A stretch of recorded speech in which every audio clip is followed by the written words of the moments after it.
नमस्कार. माझ्या ज्योती गोसावी नावाच्या धार्मिक आध्यात्मिक यूट्यूब चॅनलवर आपणा सर्वांचे स्वागत आहे. लाईक करा, शेअर करा, सबस्क्राईब करा. आता आपण पाहत आहोत नर्मदा पुराण अध्याय 6 आणि याच्यामध्ये नर्मदेच्या काठावर साधकांनी काही नियम पाळावयाचे आहेत त्याबद्दल सांगितलेले आहे. त्वदीय पाद पंकजं नमामि देवी नर्मदे सबिंदु सिंधु सुस्खल तरंग भंग रंजितं द्विषत्सु पाप जात जातकारी वारी संयुतं कृतांत दूत काल भूत भीतिहारी वर्मदे त्वदीय पाद पंकजं नमामि देवी नर्मदे त्वदंबुलीन दीन मीन दिव्य संप्रदायकं कलौमलौघ भारहारी सर्व तीर्थनायकं सुमत्स्य कच्छ नक्र चक्र चक्रवाक शर्मदे त्वदीय पाद पंकजं नमामि देवी नर्मदे. श्री गणेशाय नमः. श्री मार्कंडेय ऋषी सांगतात, राजन, नर्मदा ही तुला बहुपुण्यदायिनी आणि श्रेष्ठ आहे व प्रलयातही नष्ट होत नाही हे समजले. या नर्मदेच्या ध्यानाने पूजनाने महादेवही संतुष्ट होतात. तेव्हा शंकराच्या पूजनाने नर्मदा आनंदित होते. म्हणून तिला आवडणारे तिच्या पित्याचे गुणगान जे भक्त स्वधर्मरत राहून व श्रद्धेने करतात त्यांच्यावर माता नर्मदा तत्काळ कृपा करते. खरे पाहता नरदेह दुर्लभ आहे. अनेक जन्माचा प्रवास जीवाने केल्यानंतर भगवत कृपेने आणि पापपुण्याच्या समान प्रमाणामुळे मनुष्यदेह प्राप्त होतो. हो, आपल्याकडे 84 लक्ष योनी आहेत आणि त्या सगळ्या एकदा फिरल्यानंतर मनुष्याचा देह पुन्हा मिळतो. काय पुण्याईचा संचयो की पुन्हा पावसी नरदेहो. म्हणजे काय खात्री तुला असं काय पुण्य केलेस की पुन्हा तुला मनुष्याचा जन्म मिळेल. तर आता जो मिळालेला जन्म आहे त्याचं तू सार्थक कर. पुराणांनी ही संसार वाईट असल्याचे सांगितले नाही, मात्र त्याची असलेली आसक्ती घातक असल्याचे स्पष्ट केले आहे. अर्थात उदास वृत्तीने सर्व सुखांचा उपभोग घेत राहून आपले अनुसंधान कधीही सोडू नये ते पुन्हा हलवून जागे करून स्पष्ट केले आहे. म्हणून ही नर्मदा चारही पुरुषार्थ सिद्ध करणारी असून ब्रह्मज्ञानाची धारा अहोरात्र वाहत ठेवत असते. म्हणून हिला ब्रह्मवादिनी असे देखील म्हटलेले आहे. आता ह्यात कसं सांगितले त्यांनी, संसार हा वाईटच आहे, आसक्तीयुक्त आहे असं नाही आहे, पण तुम्ही त्याच्यामध्येच घोटाळून जाता. तर तुम्ही संसारात राहून देखील चिक्कूच्या बीसारखं अलिप्त राहा. त्याच्या अंगाला काही लागलेलं नसतं बघा. बाहेर काढली तर ती मोकळी असते. आणि आंब्याची कोय मात्र किती चोखलं तरी तिचा रस काही हटत नाही. म्हणजे आपण मनुष्य काय करतो, आंब्याच्या कोयी समान त्या संसारात लिप्त झालेलो असतो. तर ते न करता तुम्ही आसक्ती सोडून संसार करा असं सांगितलं आहे. आणि ही नर्मदा जी आहे चारी पुरुषार्थ सिद्ध करणारी, तिला ब्रह्मवादिनी हा देखील शब्द दिलेला आहे. ही ऐहिक आणि पारलौकिक दोन्ही सुखाची प्राप्त करून देणारी असल्याने तिच्या काठी ऋषीमुनी तसेच अनेक राजे महाराजे दैत्य यांनीही काम्यकर्मे केली असून त्यांना ती तत्काळ फळदायी झालेली आहे. म्हणून पृथ्वीवरील लोकांसाठी माता नर्मदा ही कामधेनू आहे. तिच्या गुणाचे वर्णन प्रत्यक्ष शिवशंकरांनी स्वतः मुखाने गायले आहे. यावरूनच तिची महत्ता स्पष्ट होते. ही व्रतस्थ असून स्वतःच विकाररहित असून तिचे बालरूप आहे. तिचे बालरूप मनास आल्हाद देणारे, प्रसन्न करणारे, शीतल चंद्राच्या प्रकाशाप्रमाणे शांत करणारे, चरित्र व चारित्र्याच्या दृष्टीने स्वतःचे निर्मलत्व दाखवणारे व त्याचा आदर्श घालून देणारे आहे. ती अनेक अडसर लीलया पार करून आपल्या ध्येयापर्यंत पोहोचते. त्याप्रमाणे साधकाने आपल्या न्यायमार्गावरून चालताना कितीही अडसर आले तरी त्याला घाबरून न जाता निकराने सामना करावा आणि आपले इच्छित ध्येय गाठावे. हा सर्वोच्च संदेश माता नर्मदा संसारी जनास देते. म्हणजे ती कशी आहे, बालरूपात आहे, त्यामुळे निर्मळ रूप आहे तिचं. म्हणूनच तिचं नाव नर्मदा असं ठेवलेलं आहे. आणि ज्याप्रमाणे ती अनेक अडथळे पार करते आणि शेवटी समुद्राला मिळते, त्याप्रमाणे माणसांनी देखील आपल्या संसारात येणाऱ्या अनेक अडथळ्यांना पार करून आपण पुढे जावं अशा रीतीनं ती आपली परीक्षा देखील घेते आणि हा संदेश देखील ती साधकांना देत राहते. म्हणून ती साधकांच्या अंतरंगाचा मल जाऊन तो दोन्ही दृष्टीने शुद्ध कसा होईल हे जाणून त्याची परीक्षाही घेते. त्यामुळे साधकाच्या साधनेचे सोने होते. त्याच्यावर कोणताही प्रलोभनाचा आणि आसक्तीचा भाव राहत नाही. तसेच ही परीक्षा घेताना साधक मोडून पडणार नाही याचीही ती दक्षता घेते. पदोपदी अनेक संघर्षातून जाताना स्वतः येऊन त्याचे आत्मबल वाढविते. म्हणून ही माता आपल्या बाळांचे जितके कौतुक करते त्याचे लाडही पुरवते. मात्र आळशी आणि स्वस्थ न राहता तो सर्व दृष्टीने समर्थ कसा होईल यासाठी शारीरिक व मानसिक आघातांचे बाळकडूही पाजत असते. तसेच आपले मूल सत्ता, बल, तप, सामर्थ्य, ज्ञान, यश, कीर्ती इत्यादी गोष्टी प्राप्त झाल्यावरही त्याच्या मनातील अहंकार वाढणार नाही.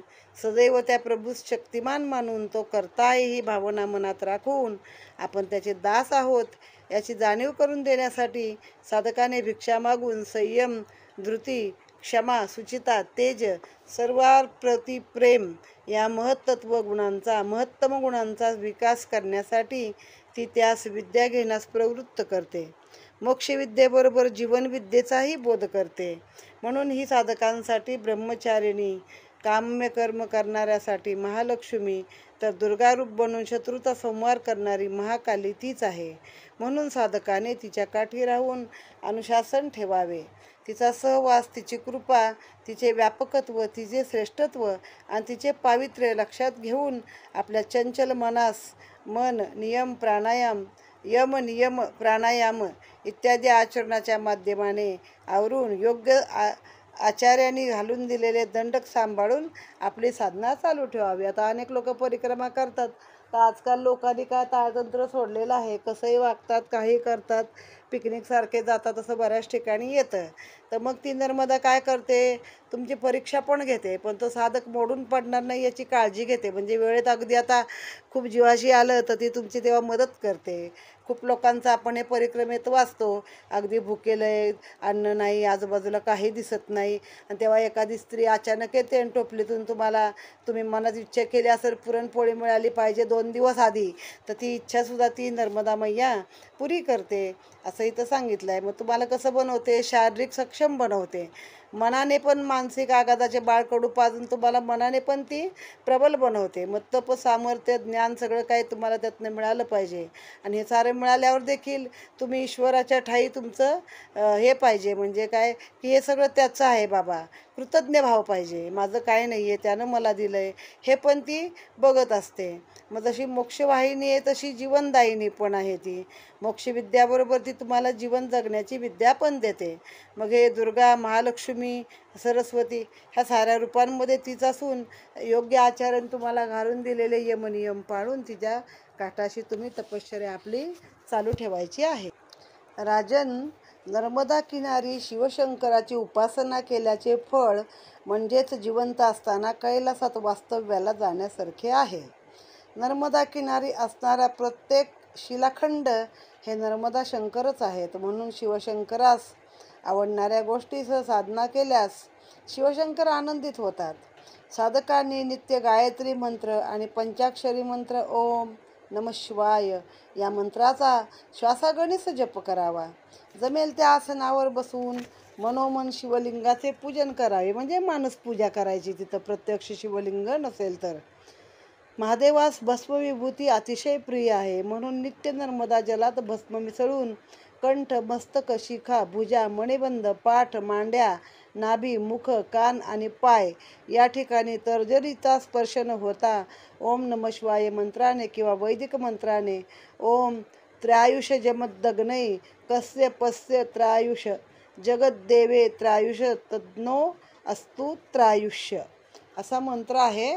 तर नर्मदेचं पाणी घ्यायचं, त्यात विभूती भिजवायची. महादेवाला ते खूप प्रिय आहे.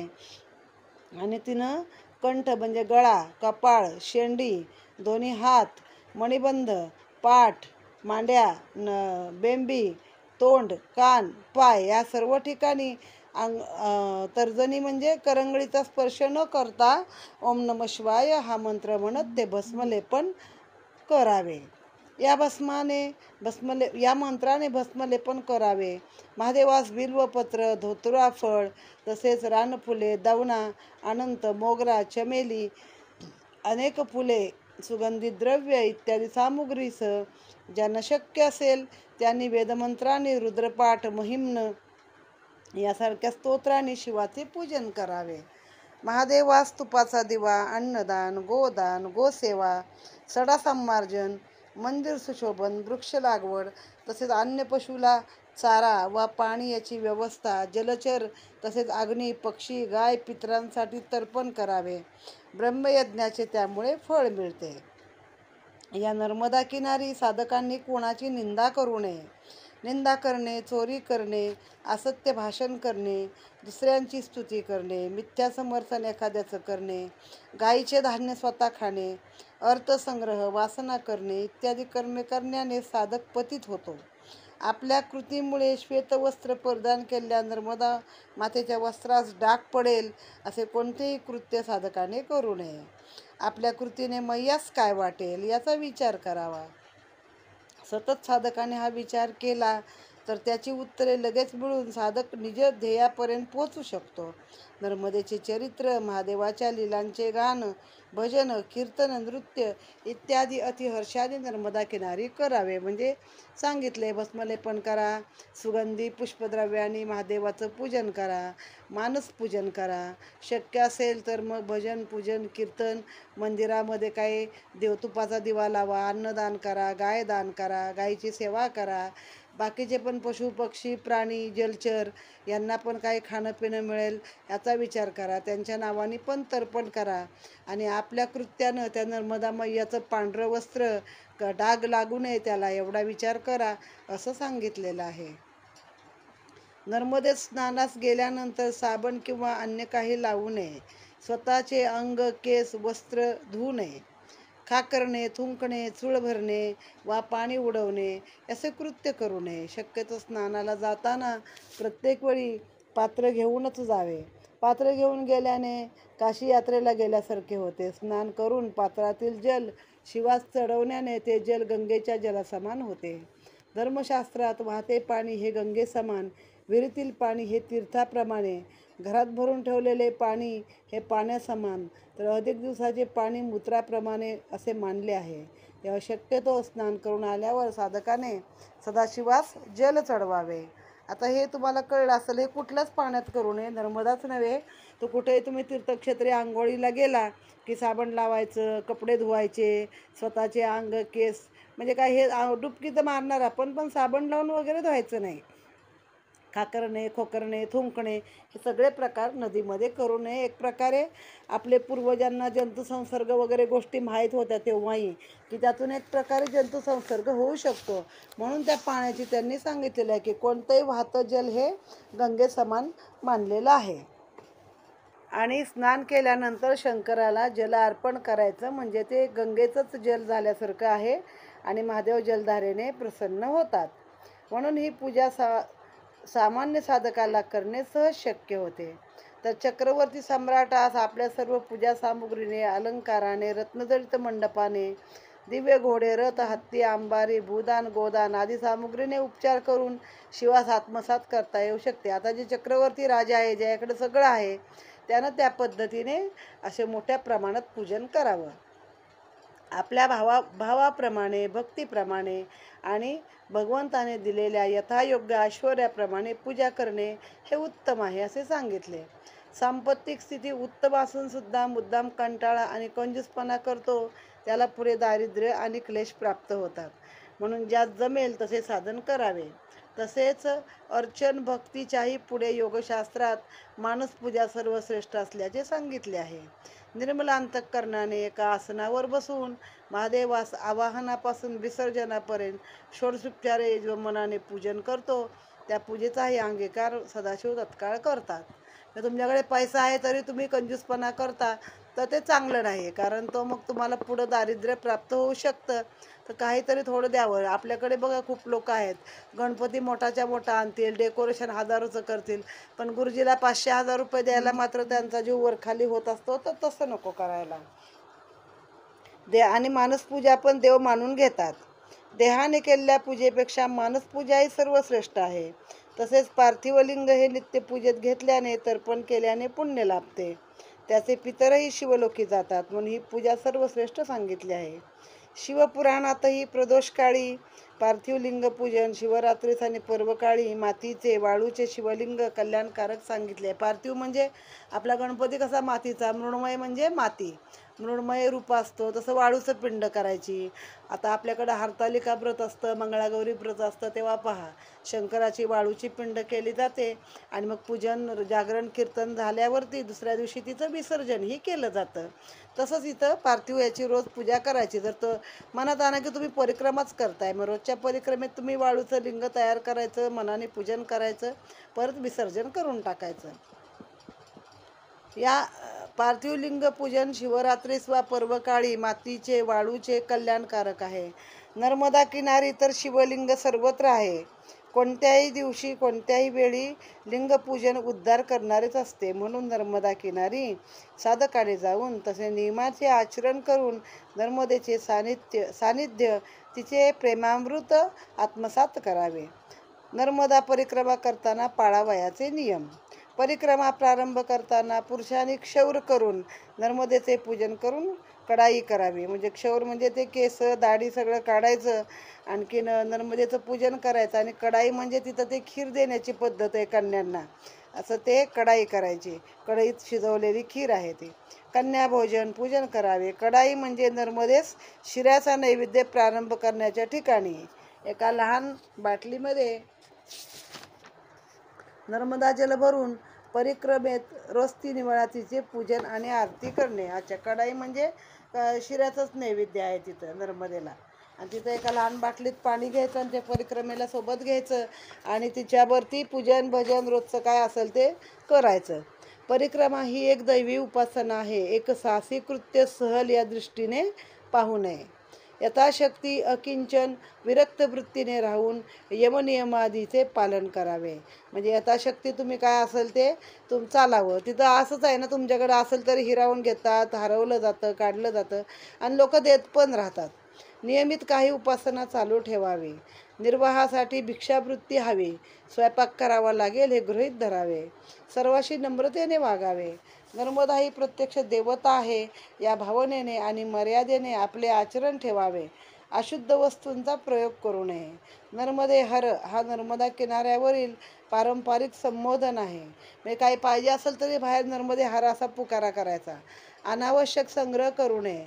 परिक्रमेत एकभुक्त, फलाहार, दुग्धाहार, मौन अशा व्रतांचा अवलंब करा. एकभुक्त म्हणजे एकदाच जेवायचं किंवा फळच खाईन, दूधच पिईन, मौन पाळेन. चालताना बरोबरच्या लोकांसमोर आवश्यक तेवढेच बोलावे. इतर वेळी नामस्मरण करावे. नर्मदेची धारा अथवा प्रवाह ओलांडू नये. ओळखपत्र अथवा प्रमाणपत्र परिक्रमा प्रारंभ ठिकाणी करून घ्यावे. प्रत्येक ठिकाणी सदावर्त तथा अन्नक्षेत्र सोय आहे अशा ठिकाणी भिक्षा करावी. नर्मदा परिक्रमेत शक्यतो गरम पाण्याने स्नान करू नये. कोठे काही असुविधा असल्यास त्याची तक्रार न करता सहनशीलतेने तडजोड करावी, तरच तुमची नर्मदा परिक्रमा सुफळ होते. अशा नर्मदा पटावर साधकांनी पाळावयाचे नियम सांगणारा हा अध्याय इथे समाप्त झालेला आहे. नर्मदे हर.